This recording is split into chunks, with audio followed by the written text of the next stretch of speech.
Monsieur le Président, bonsoir. Bonsoir, Monsieur Bonilla. On l'a vu hier, on l'a vécu en direct sur Monaco Info, le renouvellement du bureau de l'Assemblée avec donc votre réélection. Un constat, tout simplement, sur cette soirée?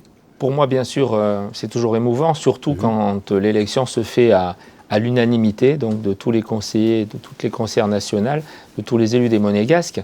Vous pensez bien que cette unanimité ne se fait pas sans effort. Donc nous avons voulu, notamment à cause de la période de crise que nous avons traversée, faire passer effectivement l'union nationale avant les divergences ou les querelles de personnes.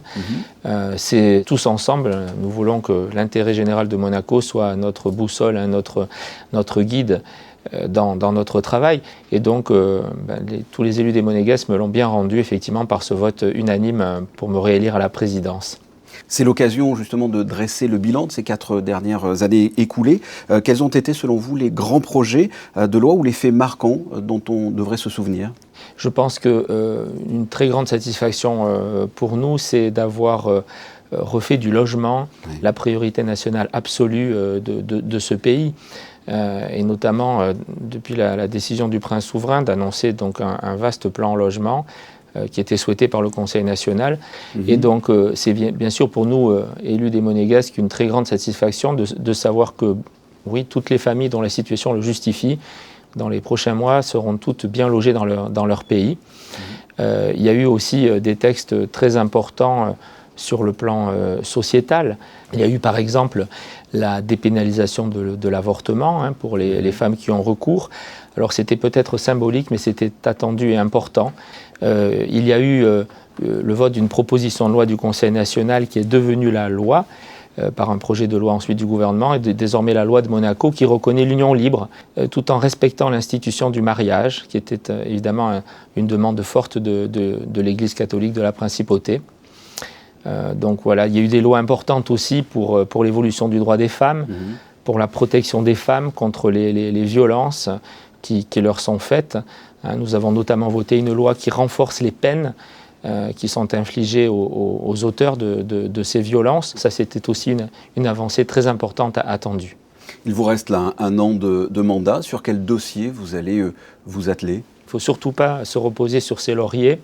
Il y a encore énormément à faire d'ici la fin de cette année, puisque vous savez que la session d'automne se terminera à la fin de l'année, puis ensuite commencera la campagne électorale. Donc nous avons jusqu'à la fin de l'année, les élections prochaines étant en février 2023, donc pour continuer d'importantes avancées législatives. Alors il y a par exemple ce texte très très attendu de modernisation du statut des fonctionnaires. Il s'agira notamment de renforcer, de favoriser davantage la mobilité des fonctionnaires, de renforcer la formation continue, d'allonger le congé de paternité, de créer un congé de soutien familial, de mieux rémunérer les heures supplémentaires, peut-être aussi d'encadrer davantage, de mieux réglementer les astreintes, dont certains fonctionnaires effectivement sont obligés de les faire, notamment les week-ends ou les nuits. Il y a peut-être aussi, et les discussions sont encore en cours avec le gouvernement, à mieux renforcer le 13e mois, donc avec des primes importantes pour les fonctionnaires.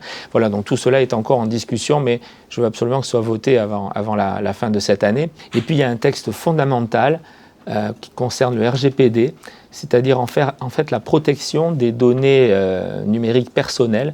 Je voudrais aussi qu'on renforce encore les droits des femmes avant la fin de ce mandat. Nous allons voter donc une loi qui va supprimer dans toutes les lois de la principauté toutes les dispositions qui sont encore obsolètes et inégalitaires à l'encontre des femmes. Et puis nous demandons au gouvernement, j'espère qu'il nous a entendus hier soir, donc le dépôt d'un projet de loi que nous voulons voter également rapidement, qui va permettre de créer un fonds d'indemnisation des victimes justement de violences. Parce qu'aujourd'hui, on l'a vu tout à l'heure, les auteurs de ces violences sont lourdement pénalisés avec la nouvelle loi que nous avons votée, mais lorsque les femmes bénéficient donc d'indemnisations votées par nos tribunaux, souvent les auteurs sont insolvables. Et donc malheureusement on ne peut pas les indemniser réellement. Cette semaine a eu lieu la conférence des présidents parlementaires de la francophonie en ce qui concerne la partie européenne. C'était au Conseil national. Qu'est-ce que cette conférence? Quelle était son importance?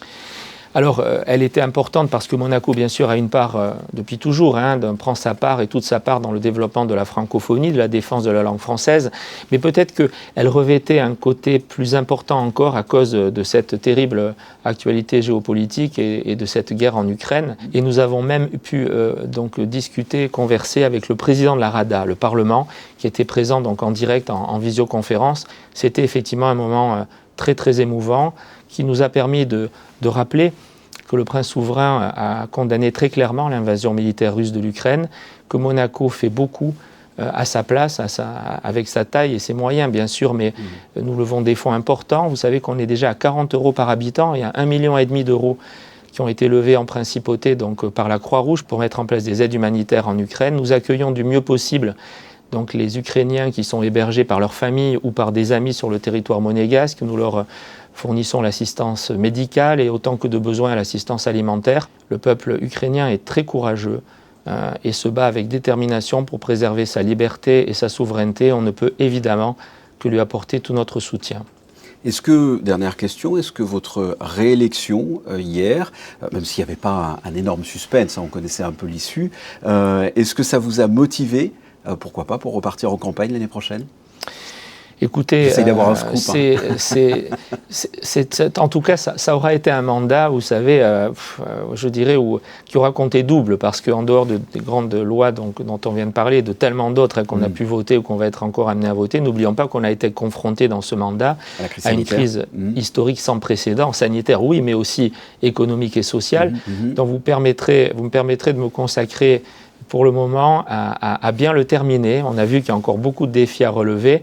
Il n'est pas encore le moment de parler des prochaines élections. Vous savez, notre loi électorale est bien faite. Donc la campagne électorale, elle commencera seulement en octobre 2022. Et donc, si vous voulez bien, à ce moment-là, on pourra parler effectivement des prochaines élections. En tout cas, j'aurais essayé. Merci, Monsieur le Président.